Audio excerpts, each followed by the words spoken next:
नमस्कार दोस्तों, जय हिंद, वंदे मातरम। सभी प्यारे मित्रों का वेलकम, अभिनंदन है। टीटी परिवार, शिक्षकों के परिवार जायसवाल कोचिंग सेंटर पर, पावर्ड बाय शिक्षा ही प्रकाश है। दोस्तों, मैं आपके साथ जायसवाल सर बात करने वाले हैं। दोस्तों, आज की क्लास में हम बात करेंगे पर्यावरण ईवीएस के महत्वपूर्ण प्रश्नों की बात करेंगे एनसीईआरटी के पैटर्न पर।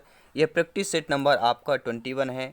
आइए इस प्रैक्टिस सेट में महत्वपूर्ण हम 20 क्वेश्चन की बात करेंगे। जी हाँ, एनसीईआरटी के प्रैक्टिस सेट नंबर 21वें में 20 महत्वपूर्ण क्वेश्चन करेंगे और सभी क्वेश्चन आपके एनसीईआरटी सिलेबस के अकॉर्डिंग रहेंगे। तो आइए, क्या आप तैयार हैं इन 20 महत्वपूर्ण प्रश्नों का स्कोर करने के लिए, कमेंट करने के लिए, फीडबैक करने के लिए? क्या आपके स्कोर 12 प्लस है, क्या आप स्कोर का 15 प्लस है? सभी कमेंट करके, फीडबैक करके ज़रूर बताइएगा। तो आइए देख लेते हैं। पहला प्रश्न दिया गया है कि चाय में लाल रस्ट रोग किसके कारण होता है? चाय सभी लोगों का पसंद होती है कि सुबह जब भी मंजन करते तो हमें चाय की ज़रूरत पड़ती है। हर एक व्यक्ति लगभग 99% की बात कर रहे हैं। तो चाय में लाल रस्ट रोग किसके कारण होता है? विषाणुओं के कारण, जीवाणुओं के कारण, हरे शैवाल के कारण होता है या कवक के कारण होता है? सभी प्यारे मित्र कमेंट करेंगे। जी हाँ, सभी का वेलकम, अभिनंदन है, सभी का स्वागत करते हैं। जायसवाल सर आप सभी को नमन करते हैं। तो चाय में दोस्तों लाल रस्ट जो रोग होता है वह किसके कारण होता है? आपका कमेंट क्या कहता है? कोई कहेगा जीवाणु, कोई कहेगा कवक, लेकिन जो कहता है हरे शैवाल राइट ऑप्शन होगा। क्या बात कर रहे हैं? चाय में लाल रस्ट रोग जो होता है वह हरे शैवाल के कारण होता है। दूसरा प्रश्न दोस्तों आपके स्क्रीन पर है। बात कर रहे हैं नींबू की, बात कर रहे हैं। गर्मी का मौसम चल रहा है, नींबू बहुत ही लाभदायक है। नींबू का कैंसर रोग किसके कारण होता है? जीवाणुओं के कारण होता है, विषाणुओं के कारण होता है, शैवाल के कारण या कवक के कारण होता है? सभी कमेंट करेंगे। जी हाँ, हम किसकी बात कर रहे हैं? नींबू की बात कर रहे हैं। विटामिन सी, ठीक है, स्कॉर्बिक अम्ल की बात कर रहे हैं। नींबू का कैंसर रोग किसके कारण होता है? अगर आपका जवाब जीवाणु, विषाणु, शैवाल, कवक इनमें से एक है, वह होना चाहिए। किसकी बात करें? जीवाणु की बात कर रहे हैं। तो नींबू का कैंसर रोग किसके कारण होता है? तो वह जीवाणुओं के कारण होता है। जी हाँ, यह बहुत बार आपके एग्जाम में पूछा गया प्रश्न है, रिपीटेड प्रश्न है, बहुत ही इंपॉर्टेंट प्रश्न है, संभावित प्रश्न है। तीसरा प्रश्न है, आई थिंक सभी प्यारे मित्र इसके पहले आई होप सभी प्यारे मित्र अच्छे तरीके से हर एक क्लास को, कंसेप्ट को समझ रहे होंगे। तो वीडियो को एक बार दिल से अवश्य लाइक कीजिएगा। तीसरा प्रश्न है, मिलीबग किस फसल से संबंधित है? आपके मूंगफली फसल से, सरसों के फसल से, गन्ना की फसल से या ज्वार की फसल से संबंधित? हम किसकी बात कर रहे हैं? मिलीबग फसल की बात कर रहे हैं। तो मिलीबग दोस्तों किस फसल से संबंधित है? सभी कमेंट करेंगे। अगर आपका जवाब ऑप्शन नंबर का है, अगर ऑप्शन नंबर सरसों है, बिल्कुल सही बात है। मिलीबग जो है यह सरसों से फसल से संबंधित हो जाएगी। चौथा प्रश्न दोस्तों, सभी पैरामीटर कमेंट करेंगे। टॉप 20 क्वेश्चन में से आपका स्कोर क्या है? अपना स्कोर बताएं, अपनी तैयारी को और बेहतर करें, प्रिपरेशन को बेहतर करें, सिलेक्शन का रास्ता और आसान करें। चौथा प्रश्न है, गेहूं से संबंधित रस्ट रोग पर कार्य करने वाले वैज्ञानिक आपके कौन हैं? केसी मेहता हैं, डीडी पंत हैं, बीरबल शाहनी है या इनमें से कोई नहीं? आपका कमेंट, आपका फीडबैक, आपका ओपिनियन शर्मान है। सभी प्यारे मित्र कमेंट कीजिएगा। गेहूं से संबंधित रष्टकार रोग दोस्तों या रष्टकार करने वाले जो वैज्ञानिक हैं और कोई नहीं है, मेहता साहब हैं। हम कैसी बात कर रहे हैं? केसी मेहता की बात कर रहे हैं। कैसी बात नहीं, केसी मेहता की बात कर रहे हैं। पांचवा प्रश्न बेहतरीन लाजवाब प्रश्न है। किसकी बात कर रहे हैं? अग्नि निर्जा रोग दोस्तों किसके संबंधित है? नाम से ही प्रश्न पर, ठीक है, नाम से ही एक अलग आपको, ठीक है, दिखेगा। तो बात कर रहे हैं अग्नि निर्जा, ठीक है। नीरज किसका है? पर्यायवाची। नीरज का जब भी नाम आता है हम कमल की बात कर रहे हैं, लेकिन यहाँ पर एक दूसरा शब्द है। यहाँ पे व्याकरण की बात नहीं कर रहे हैं, यहाँ पर ईवीएस की बात कर रहे हैं, पर्यावरण अध्ययन, इन्वायरमेंट स्टडीज की बात कर रहे हैं। अग्नि निर्जा जो रोग है दोस्तों एक किससे संबंधित है? और जो देखिए एक बात है, हमारा जो एनसीईआरटी बेस्ड जो क्लास का लेवल रहता है, 3rd क्लास से लेके 10th क्लास तक का लेवल रहता है, और इतने जो लेवल रहेगा इतने में आपकी तैयारी बेहतर हो जाती है। तो अग्नि निर्जा रोग दोस्तों किससे संबंधित है? नारियल, नारंगी, सेब, अंगूर। सभी कमेंट करेंगे। कमेंट भी आ चुका है, फीडबैक भी आ चुका है। क्या कमेंट होने वाला है? हम किसकी बात कर रहे हैं? अग्नि निर्जा रोग आपके किससे संबंधित हो जाएगा? तो सभी लोग जानते हैं, ठीक है, किसकी बात कर रहे हैं? सेब की बात कर रहे हैं। यह रोग दोस्तों बैक्टीरिया की वजह से होता है। अग्निर्जा जो रोग है यह बैक्टीरिया की वजह से होता है। इसके लक्षण संक्रमित पौधों पर, भागों पर विभिन्न प्रकार के अग्नि जैसे निशान दिखाई देते हैं, इसलिए आपका नाम ही इसका पड़ गया। अग्निर्जा की बात करेंगे।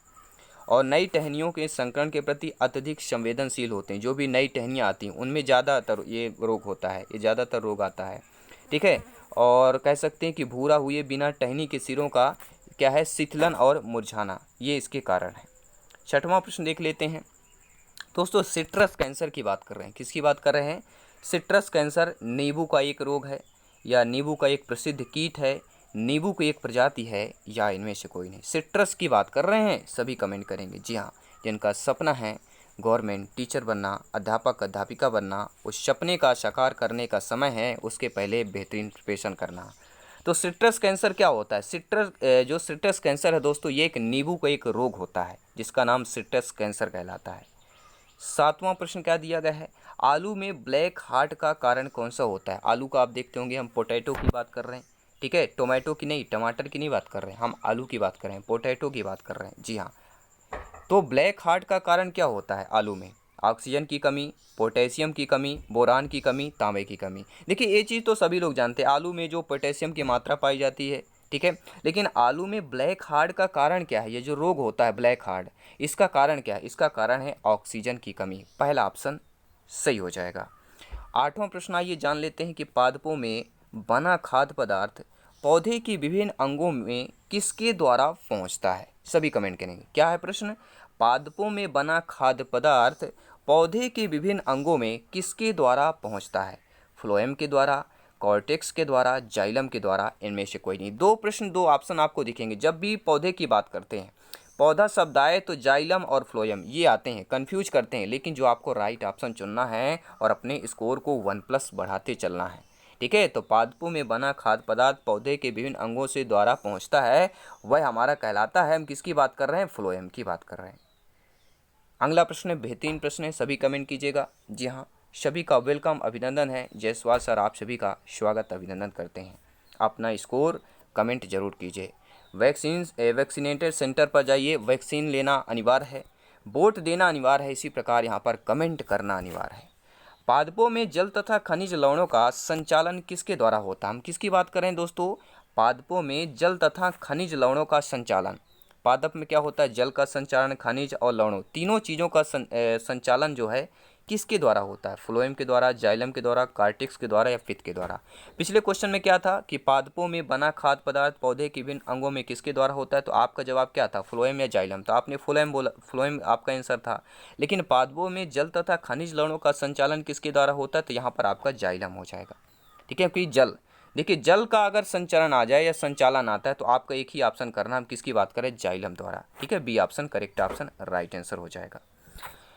अगला प्रश्न देख लेते हैं दोस्तों, हम किसकी बात कर रहे हैं? डेसिबल की बात कर रहे हैं। डेसिबल किसे नापने के प्रयोग में लाया जाता है? वायु के कणों के नापने में या मापने की बात कर रहे हैं, ठीक है, पेशाब में शक्कर नापने में, या वातावरण की ध्वनि नापने में, या इनमें से कोई नहीं। डेसिबल किसकी इकाई है? सभी लोग जानते हैं, ध्वनि की बात करते हैं तो वातावरण में ध्वनि की नापने की इकाई, ये यूनिट हमारी डेसिबल कहलाती है, जिसे हम डीबी से डिनोट करते हैं, ठीक है।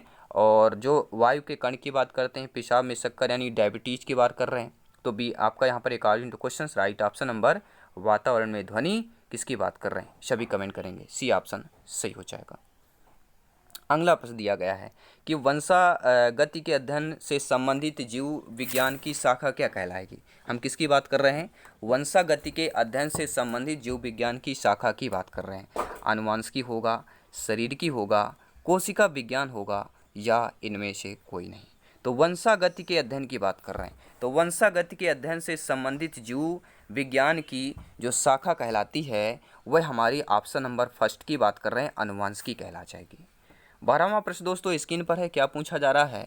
आपसे पूछा जा रहा है कि निम्नलिखित में से किसको जो है अनुवांशिकी का पिता कहा जाता है? फादर ऑफ अनुवांशिकी की बात कर रहे हैं। अनुवांशिकी का पिता मेंडल को कहा जाता है, बीजमान को, डार्विन को, या केसी मेहता को कहा जाता है। तो केसी मेहता का नाम पहले हम कर चुके हैं, क्वेश्चन कर चुके हैं, तो अनुवांशिकी का पिता पूछा जा रहा है तो एक ही नाम आता, हम बात कर रहे हैं मेंडल की बात कर रहे हैं जी हाँ, सर ग्रेगर मेंडल। इनका पूरा नाम क्या है? Sir Gregor Mendel. मेंडल जी को शोध और शिक्षा का बहुत शौक भी था। प्रश्न आ सकता है कि मेंडल जी को किस पर शौक था? तो शोध और शिक्षा पर बहुत शौक था। 13वां प्रश्न दिया गया है कि जीन शब्द का प्रतिपादन किसने किया था? बहुत बार साइंस का टॉप क्लास के क्वेश्चन आपके हैं, जो ईवीएस का एक महत्वपूर्ण अंग और भाग कहलाता है। जीन शब्द का प्रतिपादन किसने किया था? आपके डीडी पंत ने, जोहानसन ने, मेंडल ने, या डार्विन की बात कर रहे हैं। आपका कमेंट, आपका फीडबैक, आपका ओपिनियन शर्मान है, सभी कमेंट कीजिएगा। जीन शब्द का प्रतिपादन किसने किया था? एक ही जवाब, एक ही ऑप्शन बात करेंगे, जोहानसन की बात कर रहे हैं, बी ऑप्शन सही आ जाएगा। जोहानसन ने सर्वप्रथम जीन शब्द का प्रयोग किया था, ठीक ठीक है। आइए देख लेते हैं 15वां प्रश्न। और दोस्तों सभी लोग फ्री में नोट्स पीडीएफ फाइल प्राप्त करना चाहते हैं तो आज ही ज्वाइन करें टेलीग्राम व्हाट्सएप ग्रुप। हर एक क्लास की पीडीएफ फाइल आपको फ्री में मिलेगी, क्योंकि ये राष्ट्र हित में टीटी परिवार है, राष्ट्र हित में शिक्षा की बात कर रहे हैं, ठीक है। और इंस्टाग्राम पर है तो ज़रूर हम पे जायसवाल सर यानी अपने टीटी पर जायसवाल कोचिंग सेंटर को इंस्टाग्राम पर ज़रूर फॉलो करें। और दोस्तों फेसबुक पेज पर भी ज़रूर जाकर वहाँ पे भी फॉलो कर सकते हैं। बात करेंगे अगले प्रश्न की। जीन्स बने होते हैं दोस्तों, जीन्स किससे बने होते हैं? आरएनए के बने होते हैं, प्रोटीन के बने होते हैं, डीएनए के बने होते हैं, या आरएनए डीएनए दोनों के बने होते हैं? आरएनए रेड ब्लड, ठीक है, आरएनए और डीएनए दोनों का यहाँ पे है। आरबीसी, ठीक है, आरबीसी अलग चीज़ है, ये रेड ब्लड सेंटर कहलाता है, ठीक है, और डब्ल्यूबीसी। तो जीन्स बने होते हैं वो अलग चीज़ है, लेकिन यहाँ पे जीन्स की बात कर रहे हैं। तो जो जीन्स होते हैं ये हमारे कपड़े पहनने वाला जीन्स नहीं है, ठीक है, जो हमारे आप में इंसानों में पाया जाता है उस जीन्स की बात कर रहे हैं। तो वह डीएनए के द्वारा बने होते हैं, ठीक है। डीएनए की बनी वो अति सूक्ष्म संरचनाएं या रचनाएं, ठीक है, डीएनए की बनी अति सूक्ष्म रचनाएं जो आनुवंशिक लक्षणों का धारण एवं उनका एक पीढ़ी से दूसरी पीढ़ी में स्थानांतरण करती हैं, जीन या वंशाणु या पितृक कहलाती हैं। नोट कर लेंगे। 15वां प्रश्न क्या है कि प्रयोगशाला में सर्वप्रथम डीएनए का संश्लेषण किसने किया था? देखिए ये तो आ गया, डीएनए का संश्लेषण सर्वप्रथम किसने किया था, लेकिन प्रश्न एड क्या कर दिया गया? प्रयोगशाला में सर्वप्रथम डीएनए का संश्लेषण कॉनबर्ग ने, मिलर ने, डार्विन ने, या इनमें से कोई नहीं? सभी कमेंट कीजिएगा। तो प्रयोगशाला में सर्वप्रथम डीएनए का संश्लेषण करने वाले आपके किसकी बात कर रहे हैं? सभी कमेंट करेंगे कॉनबर्ग की बात कर रहे हैं। डीएनए की रूपचित्र की एक खोज जो है अंग्रेजी वैज्ञानिक जेम्स वाटसन और फ्रांसिस क्रिक के द्वारा सन 1900 किसमें की गई थी? 53 में किया गया था। लेकिन डीएनए का संश्लेषण अंग्रेजी वैज्ञानिक जेम्स वाटसन फ्रांसिस क्रिक ने 1953 में किया था। लेकिन डीएनए का संश्लेषण प्रस्तावित कॉनबर्ग ने दिया था, ये भी ध्यान देना। अगर प्रतिपादन शब्द आता है तो प्रतिपादन किसने किया था? कॉनबर्ग ने किया था, ठीक है। तो यहीं पर ये पूछा गया है, ठीक है, संश्लेषण की बात कर रहे हैं, यही तो आपका क्वेश्चन कह रहा है, ठीक है, कि संश्लेषण का प्रतिपादन किसने किया? तो कॉनबर्ग की बात करेंगे। अब देख लेते हैं अगला प्रश्न। 15 प्रश्न कंप्लीट कर चुके हैं, 5 प्रश्न और बचे हुए हैं। आइए इन 5 प्रश्नों को कंप्लीट करते हैं। किसके द्वारा आनुवंशिकता के विज्ञान को आनुवंशिकी कहा गया है? सभी कमेंट कीजिएगा। किसके द्वारा आनुवंशिकता के विज्ञान को, किसकी बात कर रहे हैं? आनुवंशिकता के विज्ञान को आनुवंशिकी कहा गया है। वाटसन के द्वारा, मूलर के द्वारा, मेंडल के द्वारा, या इनमें से कोई नहीं? आपका कमेंट, आपका फीडबैक, आपका ओपिनियन शर्मान है। जायसवाल सर आप सभी का स्वागत, अभिनंदन करते हैं। सभी कमेंट करेंगे। देखिए जब भी हमने पिछला ही क्वेश्चन पढ़ा था कि आनुवंशिकता के विज्ञान को जो आनुवंशिकी कहा गया है, आपके वाटसन की बात कर रहे हैं, वाटसन महोदय को कहा गया है। तो यहाँ पर आपका पहला ऑप्शन सही हो जाएगा। अगला प्रश्न दिया गया कि आनुवंशिकी जो होता है, आनुवंशिकी उत्परिवर्तन होता है आपके क्रोमोसोम से होता है, या हम बात कर रहे हैं राइबोसोम की बात कर रहे हैं, या हम आरएनए की बात कर रहे हैं, या इनमें से कोई नहीं, ठीक है। 4 ऑप्शन महत्वपूर्ण आपके दिए गए हैं। तो आनुवंशिकी जो होता है वह उत्परिवर्तन होता है, किसका होता है? सभी कमेंट करेंगे। बहुत बार दोस्तों प्रश्न पूछा गया है, साइंस का टॉप क्लास का प्रश्न है, ईवीएस का टॉप क्लास का प्रश्न है कि आनुवंशिकी उत्परिवर्तन होता है, किसके द्वारा होता है? हम किसकी बात कर रहे हैं? हम ऑप्शन नंबर क्रोमोसोम फर्स्ट की बात कर रहे हैं। जी हाँ, सेल नाम किस जीव वैज्ञानिक ने सर्वप्रथम दिया था? देखिए सेल पढ़ते हैं सेल सभी लोग जानते हैं, कई सारे सेल हैं जो हमारे, ठीक है, बॉडी पर सेल होते हैं। एक जो आपका विद्युत वाला सेल होता है, जो जिससे हमें टॉर्च वगैरह जलती हैं, रेडियो वगैरह में होता है, वो एक अलग सेल है, ठीक है। लेकिन हम जिस सेल की बात कर रहे हैं, साइंस का सेल है, ईवीएस का सेल है, यानी कि मानव से संबंधित है। तो सेल नाम किस जीव वैज्ञानिक ने सर्वप्रथम दिया था? ब्राउन की बात कर रहे हैं, रॉबर्ट हुक की बात कर रहे हैं, फ्लेमिंग की बात कर रहे हैं, या इनमें से कोई नहीं?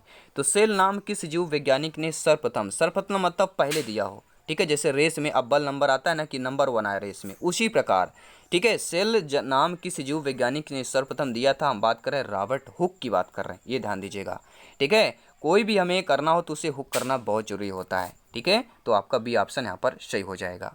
हुक ने क्या किया? हुक के चित्रकार के पतले कटा हुआ टुकड़े के विस्तृत आकार और ढांचे को दिखाते हैं।